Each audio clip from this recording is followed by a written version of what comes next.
Hello भैया, क्या हाल चाल भैया। भैया आज हम लोग वर्क पावर एनर्जी का रिवीजन करेंगे। इसमें सारे फार्मूले, सारे कॉन्सेप्ट का फार्मूले हैं। इसमें रिवीजन बढ़िया से हो जाए, ठीक है। 1 सेकेंड।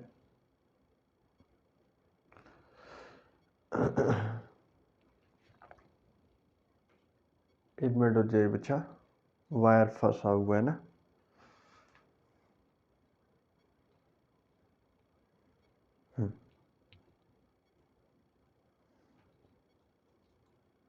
चलो हो रहा। हाँ भैया, तो वर्क पावर एनर्जी का ये सारे फार्मूले हैं। अभी एक स्लाइड और मिलेगा, इस स्लाइड के बाद एक स्लाइड और मिलेगा, सारे फार्मूले आ जाएंगे। लेकिन आप तो इस पे डिपेंडेंट नहीं रहना है, आप तो इससे हेल्प लेके आप तो ज़्यादा से ज़्यादा प्रैक्टिस करनी पड़ेगी, ठीक है। अर्थात मेरे कहने का मतलब ये है कि इस फार्मूले पे, इस रिवीजन पे आप भरोसा तभी करना जब आपकी प्रैक्टिस अच्छी हो। ये फार्मूले आपके लिए अलग हैं, अलग मतलब हल्का बना सकते हैं, लेकिन इस पे आप तो डिपेंड रहना, मेरे लिए ये सही नहीं बात है। अगर आप इस पे रहते हो तो ये सही नहीं है, लेकिन इस पे क्या करना है आप तो ये भी बता रहा हूँ। आप तो फार्मूले को एक बार देख लेना है, अगर आपके पास समय हो तो हर एक फार्मूले को ड्राइव कर लेना, अगर समय हो तो। और नहीं है तो ये सारे फार्मूले एक या नोट कर लेना। फिर इस पे जितना हो सके, जितना किसी ने सोची भी ना हो, उससे ज़्यादा प्रैक्टिस कर लेना। तभी आपके फार्मूले और क्या नाम है कॉन्सेप्ट, सवाल सारे लगने लगेंगे, और यही मेरे लिए बेटर है, ठीक है। देखो, work equal to force into displacement, कौन नहीं जानता, हर कोई ये फार्मूले जानते हैं, ठीक है। Force equal to work equal to force into displacement. हालांकि ये दोनों वेक्टर होते हैं, देन जब हम वेक्टर हटाते हैं तो F into S cos theta, F into S cos theta, where theta is angle between force and displacement, ठीक है। ठीक है सर। अब थीटा अगर 90 से कम हो, थीटा अगर 90 से कम हो, देन वर्क डन हमारा पॉजिटिव होता है। थीटा अगर 90 हो, देन वर्क डन हमारा जीरो। अरे भाई cos 90 जीरो, cos 90 से कम तो वर्क डन पॉजिटिव, cos 90 से ज़्यादा देन वर्क डन नेगेटिव। मेरे साथ बोलो, अगर cos थीटा 90 हो देन वर्क डन जीरो, अगर थीटा 90 से कम हो देन वर्क डन पॉजिटिव, अगर थीटा 90 से ज़्यादा हो देन वर्क डन नेगेटिव, ठीक है। चल, अब work done is equal to area under curve, work done by area under curve भी होता है। अब मान लो काफ़ी बार अभी 4-5 सालों से नहीं दे रहे इस पे तो सर, लेकिन पुराने समय पे जितना 4-5 साल पहले की बात कर दी जाए, इस पे बहुत क्वेश्चन पूछे जाते थे, लेकिन अब भी पूछे जाने की क्षमता है। लेकिन आप तो हर चीज़ से तैयार रखना है भाई। Work done by force equal to area under curve होता है, ठीक है। अब देखो, work done by gravity on drop test, ये बड़ी बात ये होती है कि ड्रॉप के केस में बात कर दी जाए तो वर्क डन बाई ग्रेविटी होता है mgh, और वेर h क्या होता है, हाइट। हर कोई जानता है, इसमें कोई बड़ी बात नहीं है। Work done by gravity is equal to mgh, लेकिन इन केस ऑफ ड्रॉप, ठीक है। वहीं इंक्लाइन केस की बात कर दी जाए, अगर इंक्लाइन केस की बात कर दी जाए तो वर्क डन बाई ग्रेविटी होता है mg कैपिटल H। मतलब साहब यही अंतर दिखती है, यहाँ पे H है और यहाँ पे कैपिटल H, तो ज़्यादा दिक्कत नहीं होनी चाहिए हमें लगता है। ड्रॉप के केस में mg स्मॉल h और वहीं पे इंक्लाइंड केस में एम जी कैपिटल एच। ठीक है साहब। वर्क डन बाई फ्रिक्शन क्या होता है, minus mu into N into S. S क्या है, डिस्प्लेसमेंट। एन क्या है, नॉर्मल रिएक्शन। नॉर्मल रिएक्शन बेटा अभी आपने एनएलएम में पढ़ा हुआ है, न्यूटन्स लॉ ऑफ मोशन में पढ़ा हुआ है। इससे पहले फ्रिक्शन मैंने बताया था, उसमें मैंने बताया था। तो भैया नॉर्मल रिएक्शन की वैल्यू जो होती है एम जी के बराबर होती है। तो माइनस म्यू दे दो, माइनस म्यू वैसे ही रहने दिया। एन की वैल्यू एम जी भी ले सकता हूँ कि नहीं? हाँ सर आप ले सकते हो, लेकिन मैं एम जी तो ले सकता हूँ, लेकिन भैया जब सर्कुलर पाथ की बात करी जाए तो उसका डिस्प्लेसमेंट यस होगा नहीं भाई। सर्कल में डिस्प्लेसमेंट कर रहा है, सर्कुलर पाथ पे डिस्प्लेसमेंट कर रहा है, तो देन इसका डिस्प्लेसमेंट या 2πr होगा। ठीक है। अब देखो, work done by friction minus mu और एन की वैल्यू यहाँ पे एम जी कॉस थीटा। क्यों साहब? क्योंकि यहाँ पे फ्रिक्शन द्वारा लगा भाई। ठीक है मैं बता रहा हूँ इसमें, 1 सेकेंड। मान लो ये कोई इंक्लाइंड प्लेन हो जाए, ठीक। इंक्लाइंड प्लेन, इस ऑब्जेक्ट जब नीचे जाएगा, नीचे जा रहा, मान लो ये नीचे भाई साहब जा रहा है, तो इसकी वजह से ये पीछे फ्रिक्शन लगेगा कि नहीं? पीछे मेरे साइड, इधर इधर इधर की तरफ एक ये ऑब्जेक्ट जा रहा है ऐसे, ठीक है। ये ऑब्जेक्ट आगे की तरफ जा रहा है, देखो ये ऑब्जेक्ट आगे की तरफ जा रहा है, लेकिन इससे पीछे फ्रिक्शन लगेगा कि नहीं? ये पीछे फ्रिक्शन लगेगा कि नहीं? लगेगा। और ये फ्रिक्शन की वैल्यू क्या होती है? M G cos theta. तो यहाँ पे एन की जगह क्या आ जाएगा? एम जी कॉस थीटा, ठीक है, इंटू यस। ठीक है। अब work done by spring force half के स्क्वायर होता है, बड़ी बात नहीं है, बस ऐसे नॉर्मल बात है। और ये सारे फार्मूले तुमने पढ़े हुए हैं पहले से। Kinetic energy half M V square, potential energy M G H होता है। तो इसमें कोई रॉकेट साइंस नहीं है बेटा।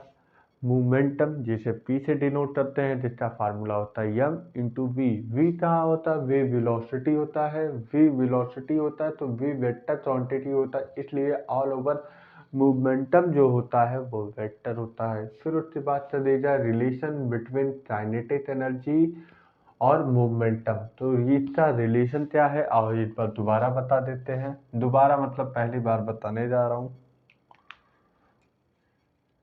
रही बात हुआ क्या था ना भैया, मैं तीसरी बार इस चैप्टर की वीडियो बनाने जा रहा हूँ। क्यों सर? तभी ऑडियो प्रॉब्लम हो रही थी, तो सारा चीज़ दूर कर दिया जाए ना। चलो और बताते। काइनेटिक एनर्जी क्या होता है sir? Half M V square होता है। तो लिखते हैं हाफ एम वी स्क्वायर। ठीक है, लिख दिए सर। अगर तुम्हारा बस चले तो मैं ऊपर यम से मल्टीप्लाई कर दूं, नीचे यम से डिवाइड कर दूं, कर दूं, कोई दिक्कत नहीं सर, बराबर ही है, कोई दिक्कत नहीं। तो यहाँ पे यम स्क्वायर वी स्क्वायर हो जाएगा कि नहीं? हाँ हो जाएगा ये बात। और हमने मोमेंटम का पढ़ा है यम इंटू वी।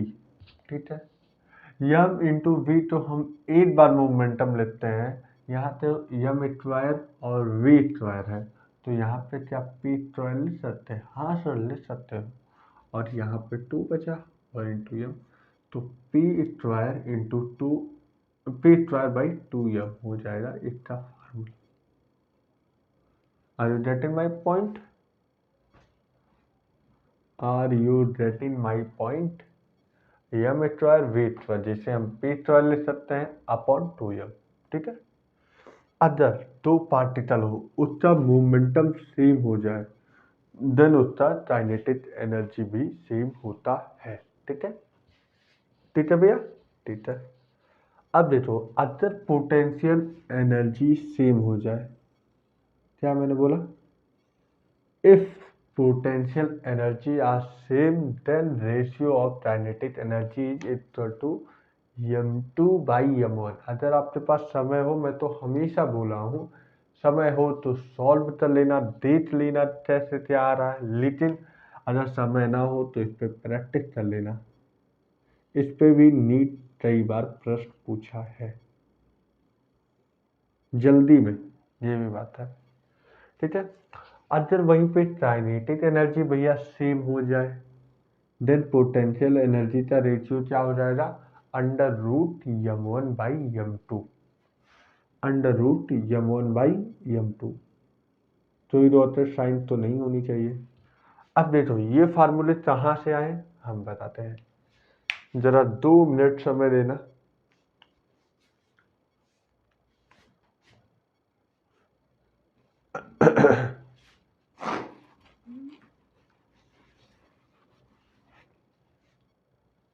अब देखो ये फार्मूले आ रहे ना, kinetic energy equal to P square by 2m। ये फार्मूले आप तो दिख रहे हैं ना, हाँ सब दिख रहे। ये फार्मूले यहाँ लाओ, kinetic energy equal to P square by 2m, फार्मूले ले आए। अब करो क्या, पी स्क्वायर को बाहर निकाल दो, तो P square equal to kinetic energy into 2m। सही है, हाँ सही है। अब स्क्वायर रूट जब हटाओगे तो यहाँ पे अंडर रूट आ जाएगा, तो P equal to under root 2m into kinetic energy, यही आएगा। हाँ, तो यही तो अभी तो फार्मूला था, P equal to under root 2m into kinetic energy, यही फार्मूले है ना।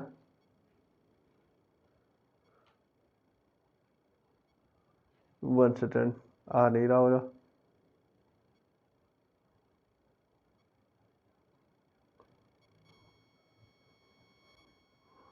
यही फार्मूले है ना भैया, under root 2m into kinetic energy होता है, ठीक है। ये यहाँ से आया, kinetic energy equal to P square by 2m। यहाँ से मैंने पी स्क्वायर तो निकाल लिया, तो k इंटू ई जो कि काइनेटिक एनर्जी इंटू 2m होता है। वहीं पे जब स्क्वायर रूट हटाते हैं तो यहाँ पे अंडर रूट आ जाएगा, वहाँ पे under root 2m into kinetic energy हो जाता है। परसेंटेज करेक्टर ऑफ मोमेंटम कैसे निकालते हैं, तो percentage delta P by P equal to half के डेल्टा टी अपॉन टी, ठीक है। इस पे भी बहुत बार क्वेश्चन पूछे गए हैं, मैं यही ये सारे फार्मूले तो थोड़ा और अच्छे से बोलूँगा, प्रैक्टिस कर लेना, ठीक है। यहाँ पे delta P sorry P character निकालने के लिए हमें कैसे करना पड़ेगा, 1 minute, P final minus P initial upon P initial into percentage, ये मोमेंटम का करेक्टर निकाल सकते हो।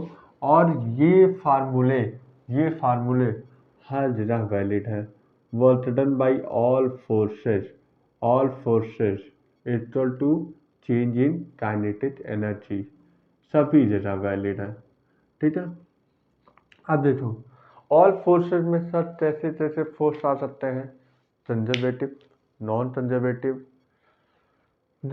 टेंशन फोर्स, स्प्रिंग फोर्स, जितने माइंड में आ रहे सारे फोर्स, ऑल फोर्स का मतलब conservative, non conservative, friction force, tension force, spring force, potential force, जितना सोच सकते हो सोच लो, ये सारे फोर्स आ जाता है। जैसे कि मैंने लिख भी दिया था, हालांकि internal force, external, work done by conservative, non conservative, external force, तो ये जितने भी वर्क डन, इंटरनल भी हो सकता है, ये सारे किसके बराबर होते हैं, चेंज इन काइनेटिक एनर्जी के बराबर होते हैं। देखो अगर फ्रिक्शन की बात कर दी जाए बेटा, तो वहाँ पे फ्रिक्शन जो होता है ये नॉन कंजर्वेटिव फोर्स होता है, हाँ सर नॉन कंजर्वेटिव फोर्स होता है। देन हमारा कंजर्वेटिव, हाँ, then work done by conservative force आएगा और एक work done by non conservative force आएगा। और ये किसके बराबर हो जा, चेंज इन काइनेटिक एनर्जी के बराबर हो जा। ठीक है। अच्छा बच्चा, अगर वहीं पे फ्रिक्शन नहीं लगे तो, फ्रिक्शन डज नॉट, फ्रिक्शन नहीं लगे तो, अच्छा नॉन कंजर्वेटिव फोर्स नहीं लगे तो इसकी वैल्यू जीरो हो जाएगा। यहाँ पे इसकी वैल्यू जीरो हो जाएगा। अरे यार फ्रिक्शन नॉन कंजर्वेटिव फोर्स है, अगर फ्रिक्शन नहीं लगेगा तो देन उसकी वैल्यू जीरो हो जाएगी, मतलब work done by non conservative force equal to zero हो जाएगा। देन क्या बचेगा, work done by conservative equal to change in kinetic energy. हाँ सही बात है। अब initial potential energy plus initial kinetic energy equal to final potential energy plus final kinetic energy, ये फार्मूले होते हैं। और यहाँ पे तुम एक चीज देखो, total energy equal to kinetic energy plus potential energy, है कि नहीं? हाँ सर है। तो यहाँ पे तुम एक बात ध्यान दो भाई, यहाँ पे काइनेटिक एनर्जी पोटेंशियल एनर्जी, इन दोनों तो सब तो हमने टोटल एनर्जी बोल दिया है, तो क्या मैं इसे बोल सकता हूँ इनिशियल टोटल एनर्जी? इस चीज तो इन दोनों भाइयों तो लिख सकता हूँ इनिशियल टोटल एनर्जी, हाँ सर लिख सकते हो। उसी तरह काइनेटिक एनर्जी यहाँ पे भी है, पोटेंशियल एनर्जी यहाँ पे भी है, इन दोनों से सम तो हमने टोटल एनर्जी बोला है। तो क्या भैया यहाँ पे फाइनल टोटल एनर्जी बोल सकता हूँ कि नहीं? हाँ सर बोल सकते हो। मतलब total initial total energy equal to final total energy, यहाँ से ये बात साबित हो गया। ठीक है। ठीक है। अब देखो मान लो तुम्हें पोटेंशियल दे दिया और तीनों एक्सिस में तुम्हें फाइंड करने दे दिया, तो आप तो वहाँ पे न्यूटन्स लॉज ऑफ मोशन में लामीज थ्योरम पढ़ा था।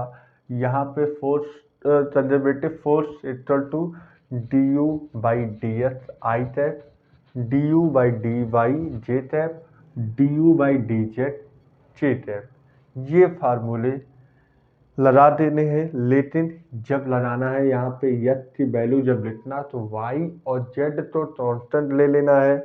जब यहाँ पे वाई की वैल्यू लिखना है देन यस और जेड तो कांस्टेंट ले लेना है। यहाँ पे जेड की वैल्यू जब लिखना तो यहाँ पे यस और वाई की वैल्यू कांस्टेंट ले लेना है। ठीक है। ठीक है भाई।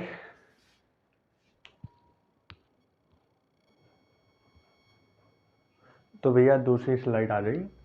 यहाँ पे पोटेंशियल ग्रेडियंट का फार्मूला क्या होता है, minus d u by d r. Potential gradient का फार्मूला होता है minus d u by d r. ठीक है। अब देखो पोटेंशियल एनर्जी अगर रेफरेंस पॉइंट पे हो देन रेफरेंस पॉइंट ऊपर है अप टू देन पॉजिटिव, अगर रेफरेंस पॉइंट पे ही हो at zero, other reference point से नीचे हो नेगेटिव।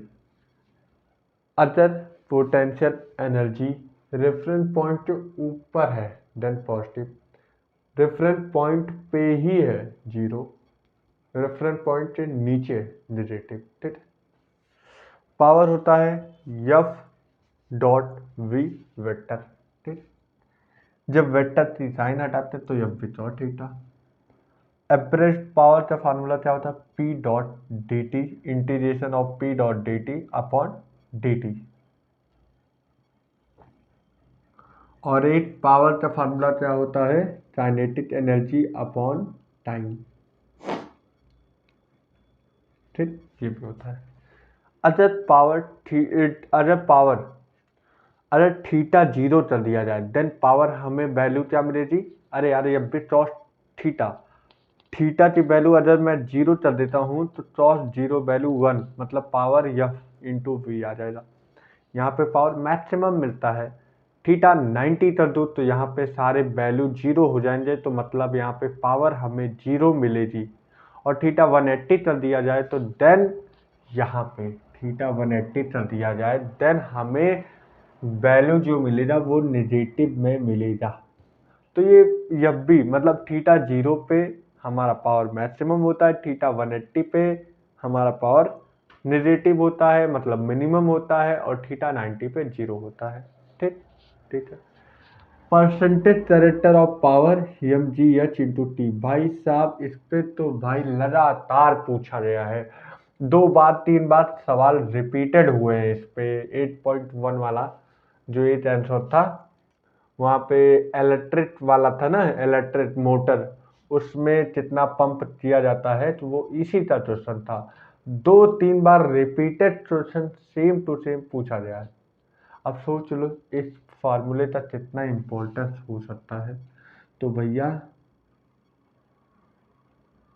ठीक है, और इस P equal to density rho a b cube, इस पे डायरेक्ट याद कर लेना, क्योंकि या तो तुम्हें निकालना पड़ेगा यम, मतलब यहाँ पे डेंसिटी रखोगे, फिर उसके बाद वॉल्यूम इंटू डेंसिटी रखोगे मास की जगह, तो तुम ये सारी चीज करोगे। लेकिन जब सवाल में मान लो डेंसिटी दे दिया जाए, फिर यहाँ पे एरिया दे दिया जाए, वॉल्यूम दे दिया जाए, तमाम चीजें, देन आप इसको यूज कर लेना। ये सारी चीज मददमारी रहेगा, तुम्हें निकालना पड़ेगा, लेकिन यहाँ पे सारा चीज निकाल के दिया जा रहा है। देन ये फार्मूले आप यूज कर लेना, तो आपका रिजल्ट आ जाएगा।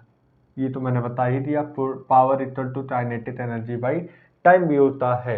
अब चलो तो ग्राफ की बात कर दी जाए।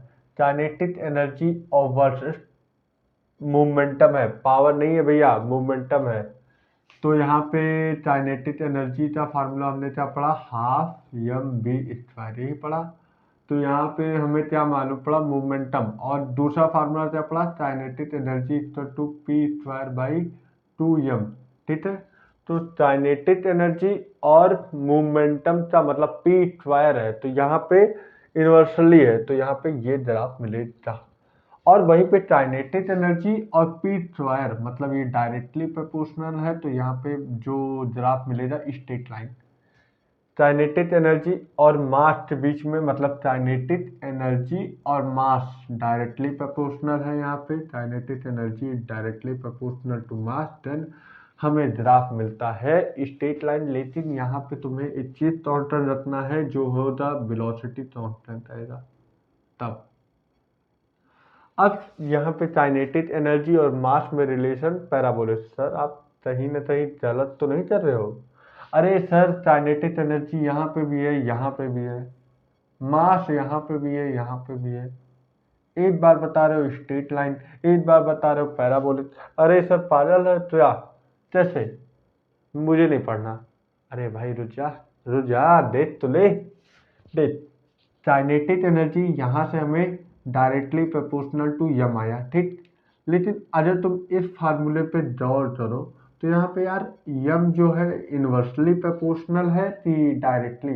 हाँ sir, kinetic energy inversely proportional यम है, यहाँ पे काइनेटिक एनर्जी डायरेक्टली प्रोपोर्शनल यम है। तो सर जब पूछा जाएगा पेपर में तो कैसे पूछा जाएगा? हाँ बताते हैं। जब ये वाला पूछा जाएगा तो यहाँ पे मोमेंटम कांस्टेंट रहेगा, और जब वो वाला पूछा जाएगा तो वेलोसिटी कांस्टेंट। अगर वेलोसिटी कांस्टेंट रहेगा तो ये ग्राफ आएगा, अगर मोमेंटम कांस्टेंट रहेगा तो ये ग्राफ आएगा। ठीक ठीक।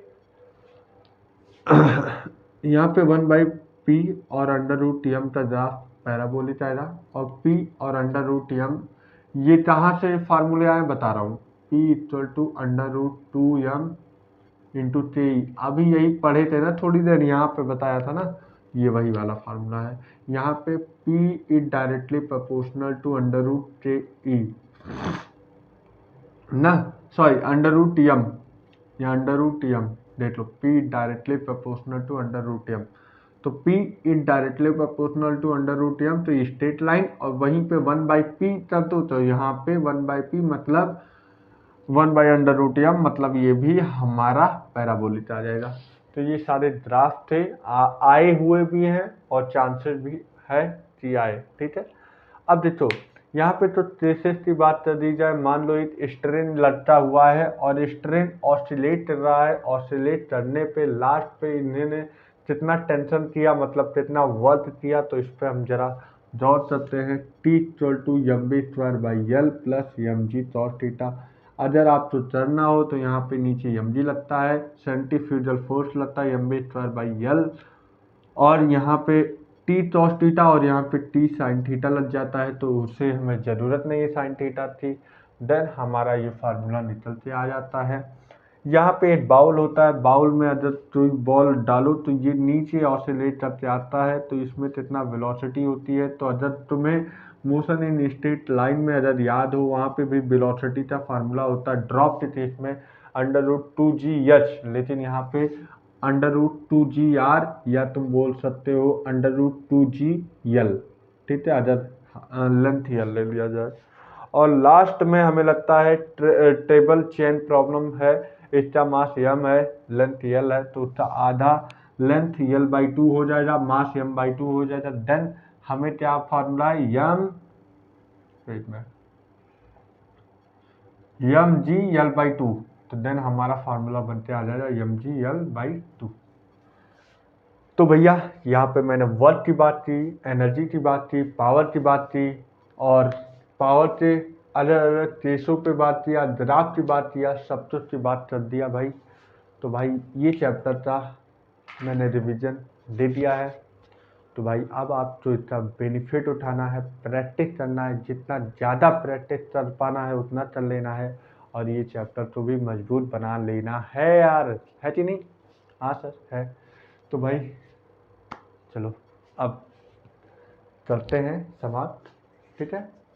तो भैया ऑल द बेस्ट, पढ़ाई करते रहो और प्रैक्टिस करते रहो, ठीक है।